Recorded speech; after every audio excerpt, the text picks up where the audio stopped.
Hey guys, നിങ്ങളുടെ പേഴ്സന്റെ emotion എന്താണ് നിങ്ങളോട് ഈ ഒരു സമയം എന്നതിനെ കുറിച്ചുള്ള റീഡിംഗ് ആണ് നമ്മൾ ചെയ്യാൻ പോകുന്നത്.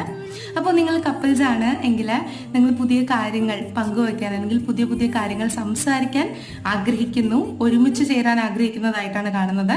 ആൻഡ് പുതിയ പുതിയ ഹോബീസിനെ കുറിച്ച് സംസാരിക്കുക, പുതിയ പുതിയ ട്രിപ്പ് പോകുന്ന കാര്യങ്ങളെക്കുറിച്ച് സംസാരിക്കുക, ഫിസിക്കായിട്ടുള്ള കാര്യങ്ങളെക്കുറിച്ച് സംസാരിക്കാൻ നിങ്ങൾ സമയം കണ്ടെത്തുന്നു, അല്ലെങ്കിൽ നിങ്ങൾ അതിൽ ഇൻട്രസ്റ്റഡ് ആകുന്നുണ്ട്. അങ്ങനത്തെ കമ്മ്യൂണിക്കേഷൻസ് നിങ്ങളുടെ ഇടയിൽ വരുന്നുണ്ട് എന്നതാണ് ഇതിനകത്ത് കാണുന്നത്. ഇഫ് നിങ്ങൾ സിംഗിൾ ആണെങ്കിൽ നിങ്ങൾ വളരെയധികം എക്സൈറ്റഡ് ആണ് ഒരു വ്യക്തിയെ മീറ്റ് ചെയ്യാൻ വേണ്ടി, അല്ലെങ്കിൽ അവരോട് സംസാരിക്കാൻ വേണ്ടി. അവരുമായി നിങ്ങൾക്ക് പുതിയൊരു റിലേഷൻ എക്സ്പ്ലോർ ചെയ്യാൻ സാധിക്കും എന്നതാണ് ഇതിനകത്ത് കാണുന്നത്.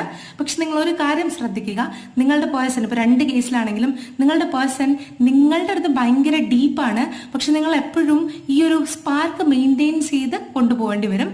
ഇല്ലെങ്കിൽ അവർക്ക് ബോറടിക്കുന്ന ഒരു സ്വഭാവവും അവർക്കുണ്ടെന്ന് നിങ്ങളൊന്ന് മനസ്സിലാക്കി വെച്ചാൽ